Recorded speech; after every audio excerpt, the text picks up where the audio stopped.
우리 이렇게 인사하겠습니다. 샬롬, 예수님의 이름으로 축복합니다.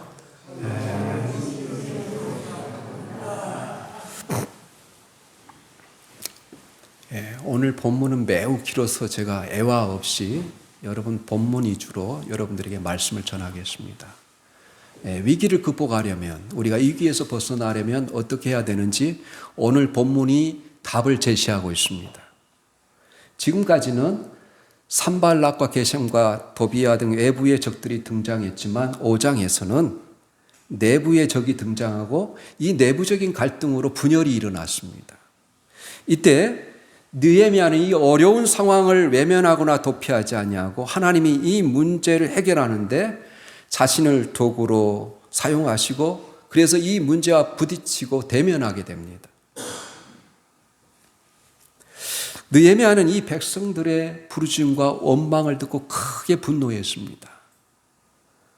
그는 인격적으로 훌륭한 사람이었지만 내부에 균열이 일어난 상황에서 분노를 감추지 않을 수가 없었습니다. 이는 하나님의 나라의 일을 염려하며 민족의 불신앙에서 비롯된 거룩한 분노였습니다. 그렇다면 예루살렘에서 일어나고 있는 일이, 그 상황이 무엇이었을까요? 사람들이 성벽 재건에 전념하다 보니까 농사지을 여유가 사라져 버렸습니다. 급기야 흉년까지 들어서 곡식이 모자라는 데까지 여러분 사태가 벌어졌어요. 그렇다면 이러한 위기 가운데 상부상조하는 자세로 이 어려움을 극복해야 하는데 실상은 정반대로 돌아갔습니다. 중요한 사실은 지금 동족들의 고통은 게으름이나 나태함으로 비롯된 것이 아니라 흉년이 든 데다가 많은 가족들로 인해서 어쩔 수 없었다는 상황입니다. 여러분, 가족이 많은 경우는 돈이나 곡식, 포도주나 기름을 빌릴 수밖에 없었습니다. 흉년이 지자 부자들은 물고기가 물을 만나듯 창고에 있는 것들을 큰 이익을 붙여 팔아서 폭리를 취했어요. 사람의 본성은 위기 상황에서 그 사람이 됨됨이가 드러나게 되어 있습니다. 청천 하늘에 갑자기 비가 내려 얼굴을 적시면 얼굴에 덧칠된 화장이 다 지워지고 맨 얼굴이 드러나는 것처럼 위기는 사람의 심령에 덧칠된 모든 위선들을 다 벗겨내고 내면에 깊숙이 숨겨진 본능을 드러내기 마련입니다. 지금 흉년이 들고 있는 이스라엘의 상황이 이렇습니다. 흉년이 들어서 당시 먹고 사는 것이 얼마나 다급했던지 사람들은 밭과 포도원과 집을 저당 잡혔어요. 이것은 이스라엘 백성들에게 먹고 사는데 생명줄과 같은 것들이었습니다. 그들이 판 것은 이것만이 아니었습니다. 마지막에는 그들의 자녀들조차 종으로 팔았습니다. 이런 상황을 가리켜서 우리가 죽지 못해 산다는 표현을 하지 않습니까? 이런 상황을 더 부채질했던 것은 외부적인 적이 아니라 귀족과 지도자라고 자처하는 동족들이었어요.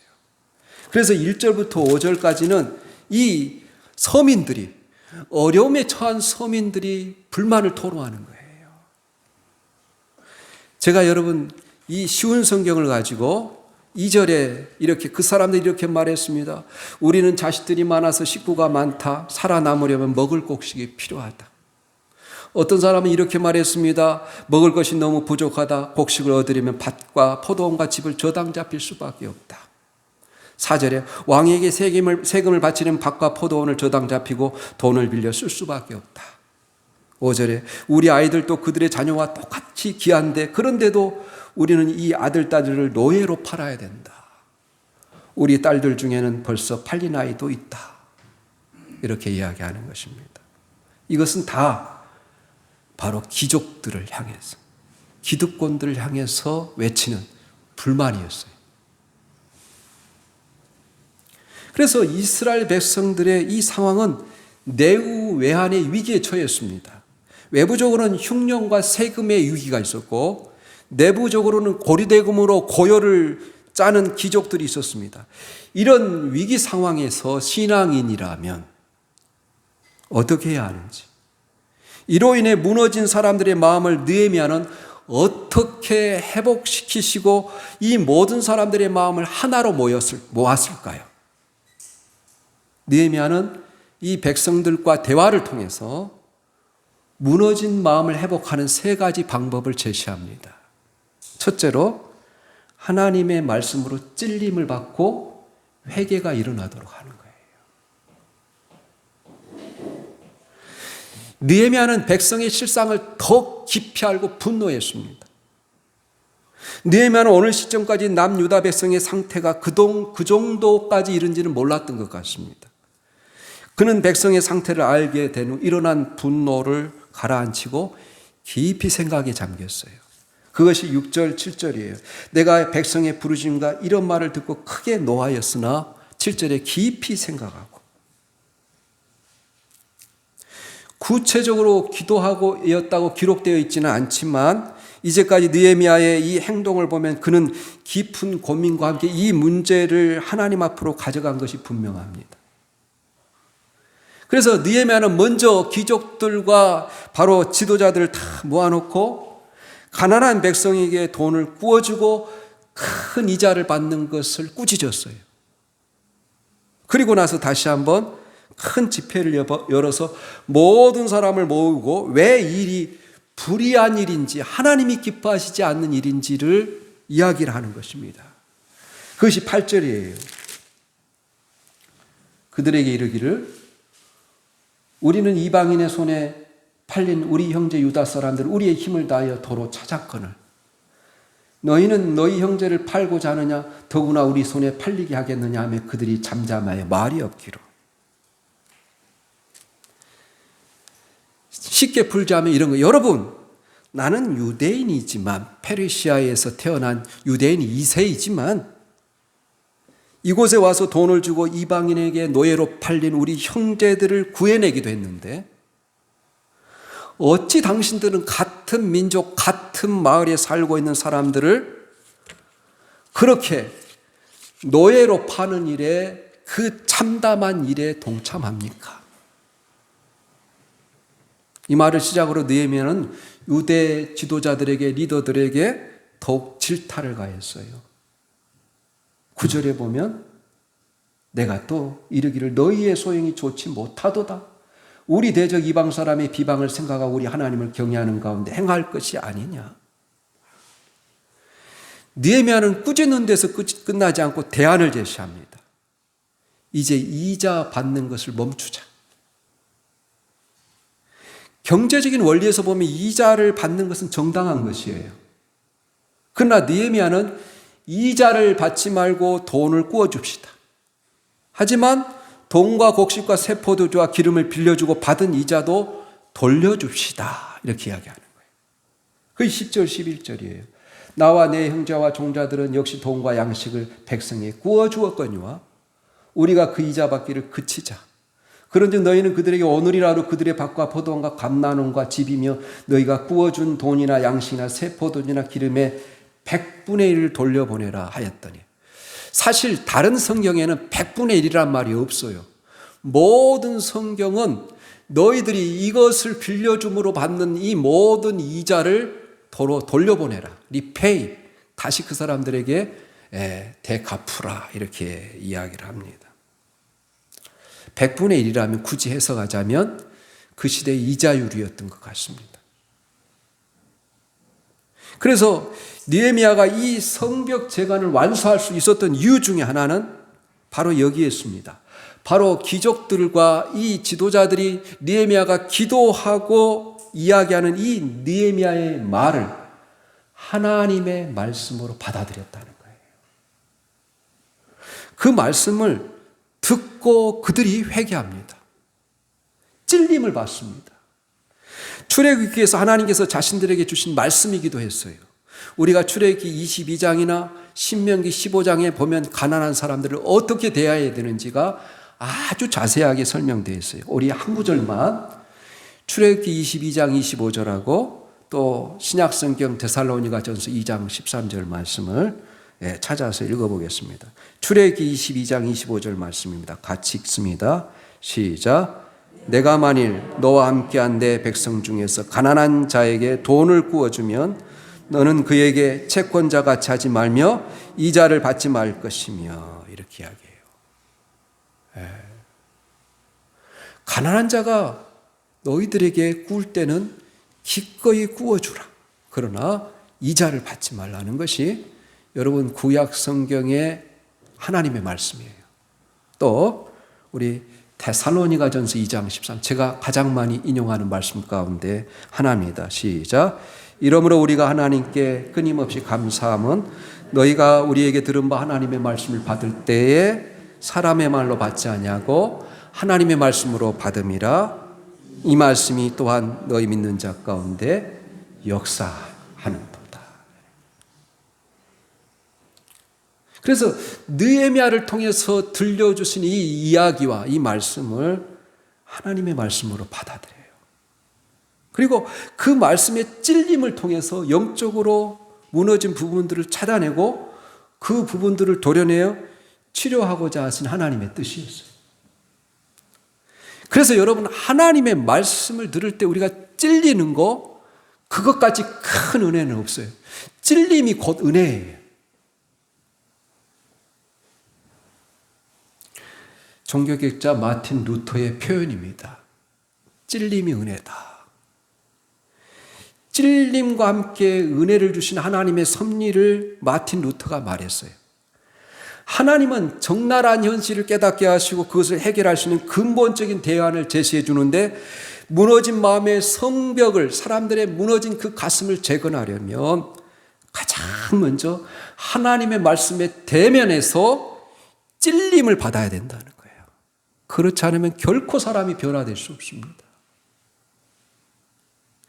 사람들은 오랫동안 코로나 팬데믹을 통해서 절망적인 상황에서 위로가 되는 말씀만을 위주로 찾아본다는 통계를 제가 읽어본 적이 있어요.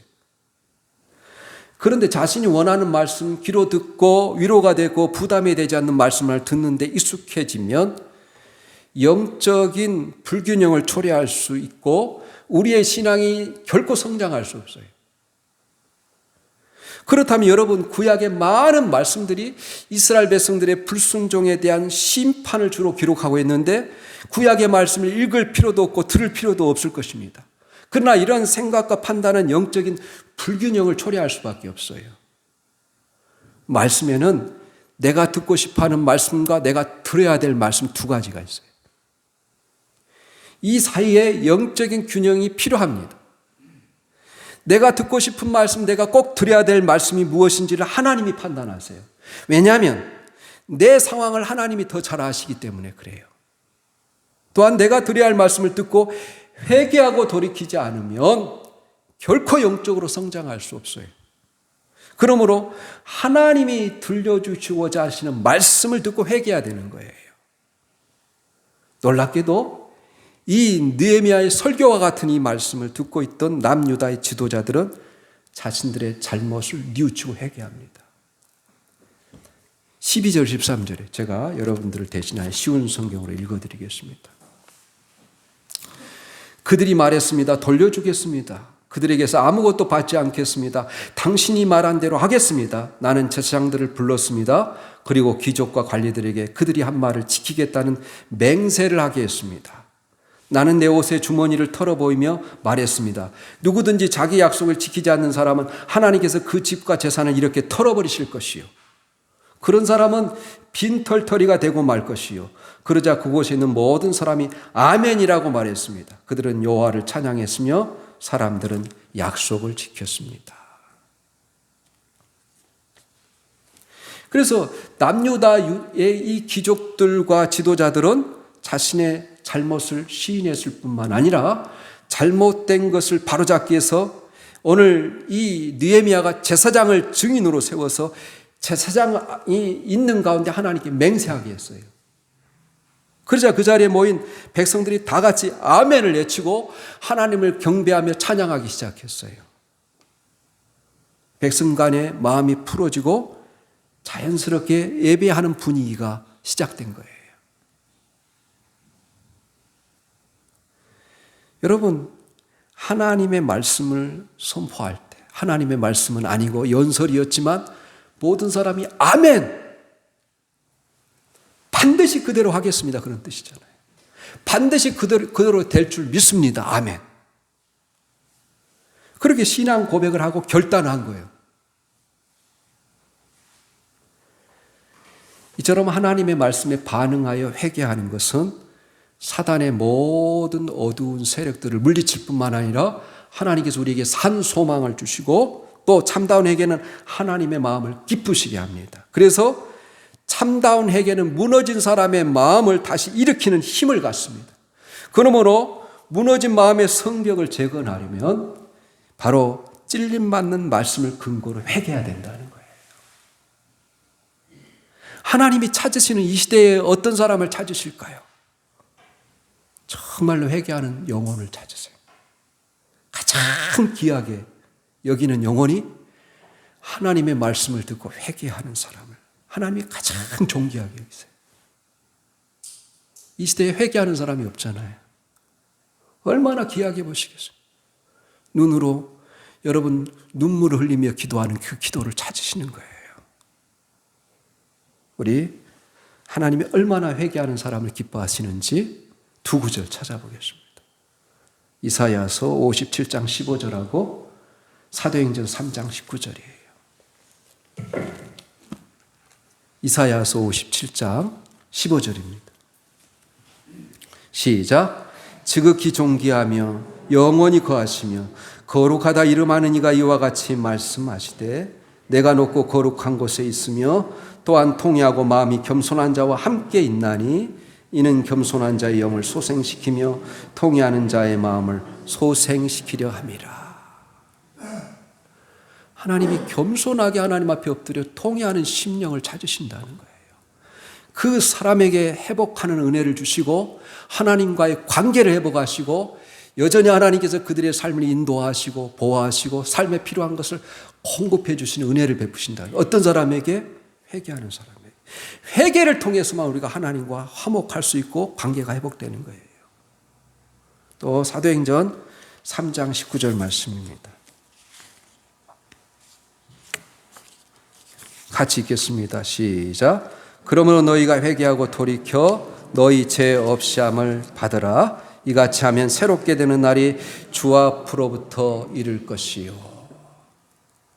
얼마나 회개가 중요했으면 우리 주님이 최초로 외쳤던 말씀 회개하라 천국이 가까웠느니라. 세례 요한이 최초로 외쳤던 말씀 회개하라 천국이 가까웠느니라 하겠어요.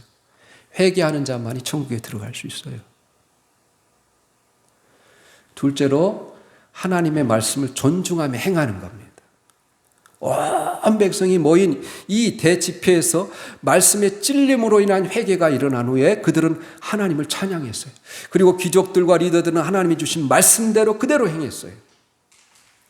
이렇게 회개는 마음을 돌이켜서 치유함을 받고 자신의 고백대로 살아가기에 힘쓰는 것입니다. 물론 우리가 고백하고 회개한 대로 완벽하게 삶을 살아낼 수 있다는 것은 사실 쉽지가 않아요. 그러나 하나님께서 우리가 그 말씀대로 고백대로 사는 그 모습을 하나님은 그대로 받으시는 거예요.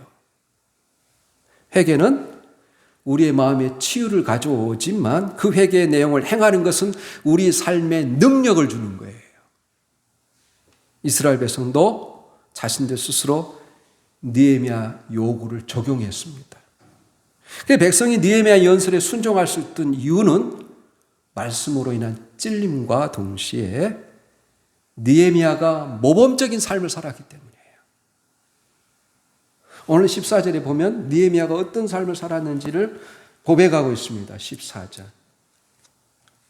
또한 유다 땅 총독으로 세움을 받은 때 곧 아낙사스다 왕 제20년부터 제32년까지 12년 동안 나와 내 형제들이 총독의 녹을 먹지 아니하였느니라. 유대의 총독이 된 지 12년 동안 여러분 그가 일한 대가에 대한 녹을 받지 않았어요. 그런데 나보다 먼저 있었던 총독들은 15절에 백성에서 양식과 포도주와 또 은 40세겔을 그들에게서 빼앗았고 또 그들의 종자들도 백성을 압제하였으나 나는 하나님을 경외함으로 이같이 행하지 아니하였다. 이렇게 이야기해요. 느헤미야의 이 외치는 말씀이 그 지도자들이 영향력을 미칠 수 있었던 것은 그의 삶이 그의 삶이 증거하고 있기 때문에 그래요. 그는 월급도 받지 않았고 월급을 받지 않을 수 있었던 것은 그가 월급을 받지 않을 만큼 부유했어요. 이미 하나님의 풍성한 축복을 받은 사람이었습니다. 그런 그가 하나님의 백성을 위해서 자신이 취할 수 있는 것들을 다 포기했어요. 페르시아에서 예루살렘으로 온 것 자체가 그는 모든 것을 포기하고 온 거예요. 느헤미야는 자기 이전에 모든 총독들이 백성에게 부담을 주고 세금을 거두고 포도주 은을 받고 또 총독들의 부하들도 백성을 괴롭혔다는 사실을 알고 있었지만 자기는 그렇게 하지 않는 이유가 하나님을 두려워했기 때문이라고 해요. 18절에 하나님을 두려워했다는 거예요. 하나님을 너무 사랑했기 때문에 경외한다는 단어는 하나님을 사랑하면서 두려워하는 거예요. 하나님을 너무 사랑하기 때문에 그리고 이 이스라엘 백성들을 너무 사랑했기 때문에 두려워서 그러지 못했다는 거예요. 그들의 형편을 알기 때문에. 그래서 느헤미야는 유다의 총독으로 그의 곁에서 주변의 방문객들 외에 오늘 18절에 보면 여러분 매일 나를 위하여 소 한 마리와 살찐 양 6마리를 준비하며 닭도 많이 준비하고 열흘에 한 번씩은 각종 포도주를 갖추었나니 비록 이같이 하였을지라도 내가 총독의 녹을 요구하지 아니하였으면 이 백성의 부역이 중함이라. 나를 위하여 그랬는데 17절을 읽어보세요. 여러분 그에게 얼마나 많은 식솔들이 있었는지. 내 상에는 유다 사람들과 민장들 150명이 있고 그 외에도 우리 주위에 있는 이방 족속들 중에서 우리에게 나아온 자들이 있었는데 그래서 이 느헤미야는 자기가 가지고 있는 이 재산을 다 털어서 바로 매일 찾아오는 이방인의 손님들뿐만 아니라 바로 그 유대인의 지도자들 150명과 더불어서 매일매일 식사를 했어요.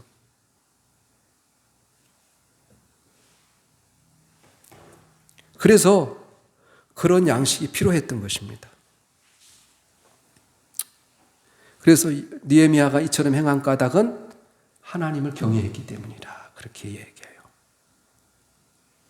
하나님의 말씀에 찔림을 받으니까 은혜가 임하는 것이고 은혜를 받으니 회개하여 마음이 고침을 받는 것이고 마음의 문제가 해결되니 삶의 행동이 변화되는 거예요. 회개가 이토록 중요합니다. 찌르는 말씀은 곧 자신이 무너진 썩어진 마음을 치료하는 하나님의 사랑입니다. 이 사랑을 알 때 하나님을 신뢰하고 존중하는 마음으로 그분의 말씀대로 살고자 몸부림을 치는 겁니다. 그런 몸부림의 결과로 나는 하나님을 경외함으로 이같이 행하지 아니하였다라고 고백으로 이어지는 거예요.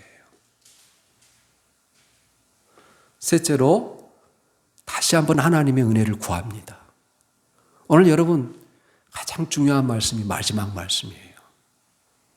우리 19절 말씀 한번 읽어보겠습니다. 시작.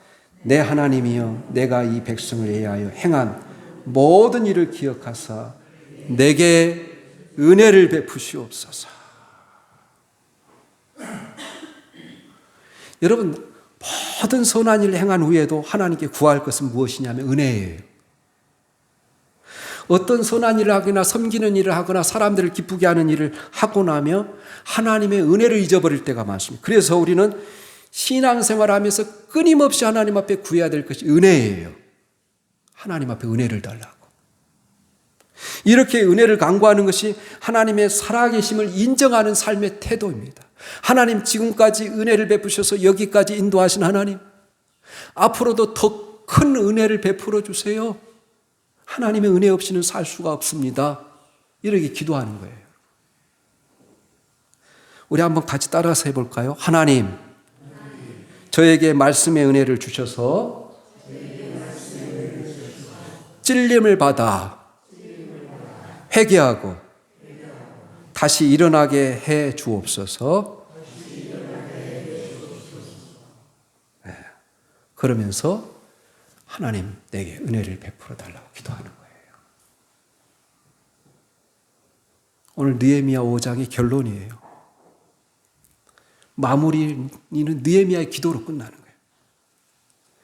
이 말씀은 여러분 자화자찬하는 그런 말씀이 아닙니다. 여기서 여러분 간과하지 말아야 할 사실은 느헤미야가 이 고백의 대상은 독자들이 아니라 하나님이라는 사실이에요.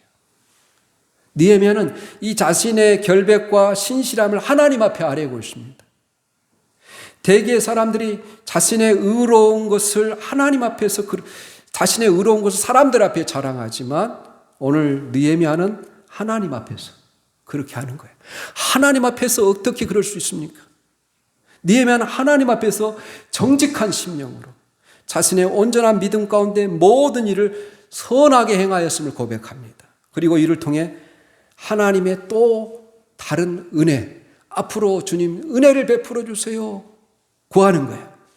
느헤미야 이 기도가 자기 공로를 자랑하는 교만함이 아니라 하나님 앞에서 자신의 삶에 정직하게 돌아보고자 자신의 진실함과 신실함을 보응하시는 하나님에 대한 믿음에서 비롯된 것입니다. 그리고 하나님의 은혜를 다시 받고자 간절한 소망을 나타낸 기도라고 할 수 있습니다. NASB, New American Standard Bible이라는 성경을 제가 여러분 영어로 읽고 해석해 드리겠습니다. Remember me, 나를 기억해 주세요. Oh my God, 나의 하나님. For good, 선한 일을 했던 나를 기억해 주세요. According to all that I have done for these people. 내가 이 백성을 위해서 행한 모든 일들을 따라서 선한 것으로 나를 생각하소서. 이 remember라는 이 단어는 히브리어로는 바로 자케를 반드시 기억해 주세요. 내가 이스라엘 백성들을 위하여 행한 이 선한 일들을 반드시 기억해 주시고 하나님 또다시 내게 은혜를 부어 주옵소서. 이렇게 기도하는 거예요. 여러분. 느헤미야는 1장 11절에도 하나님의 은총을 그 사람을 만나서 이 아닥사스다 왕에게 은혜를 베풀어 주세요. 그렇게 했던 것처럼 여러분 이런 기도가 느헤미야서에 자주 등장합니다. 내가 이 백성을 위하여 행한 모든 일은 무엇을 의미합니까? 이 기도를 쉽게 풀이하면 이렇습니다. 하나님, 제가 페르시아 궁전에 있을 때 예루살렘의 참담한 상황을 듣게 해주시고 제 마음에 찔림을 주셔서 예루살렘을 위하여 부르짖게 하시며 저의 안일함을 회개하고 제가 하나님의 사람으로서 하나님의 백성들의 무너진 마음을 다시 일으킬 수 있도록 해주셔서 감사합니다. 하나님, 그 모든 것을 기억하시고 저에게 다시 한번 그런 은혜를 베풀어 주시겠습니까? 이렇게 기도하는 거예요. 느헤미야는 그래서 위기 상황에서 기도했습니다. 고갈된 마음에서 다시 한번 하나님 은혜로 채워주세요.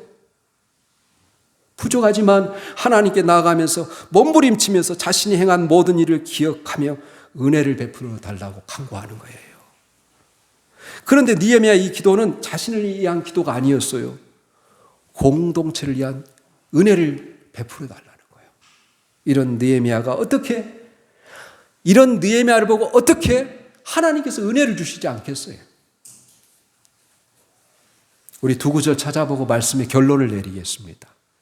우리 잠언 16장 7절하고 요한복음 8장 29절이에요. 잠언 16장 7절입니다. 같이 읽겠습니다. 시작. 그와 더불어 화목하게 하시느니라. 아멘. 또 요한복음 8장 29절은 우리 주님이 왜 하나님께서 그에게 날마다 함께 하시고 그를 통해 큰 이적과 능력을 나타내시는지 그 이유를 요한복음 8장 29절에 이렇게 이야기해요. 시작. 나를 보내신 이가 나와 함께 하시도다. 나는 항상 그가 기뻐하는 일을 행함으로 나를 혼자 두지 아니하셨느니라. 이렇게 이야기해요. 여러분, 하나님의 은혜가 자비가 풍성하셔서 우리가 구하지 않아도 시시때때로 은혜를 베풀어 주십니다. 우리가 하나님 앞에 간절히 구하면 더 큰 은혜를 베풀어 주십니다. 그런데 우리가 알아야 될 것은 우리가 하나님께 은혜를 구할 때는 하나님께서 우리의 기도에 기쁘게 응답할 수 있을 만한 모습을 지녀야 한다는 것을 잊지 마시기 바랍니다. 평소 우리 자녀들이 부모의 말씀에 순종하지도 않고 기쁘게 하지 않다가 필요할 때가 있으면 늘 돈을 요구할 때가 있지 않습니까? 그와 같은 거예요. 그런데 느헤미야는 내가 하나님의 백성들 위해 선한 일들을 행하지 않았습니까? 내게 은혜를 베풀어 달라고 이렇게 기도하는 거예요.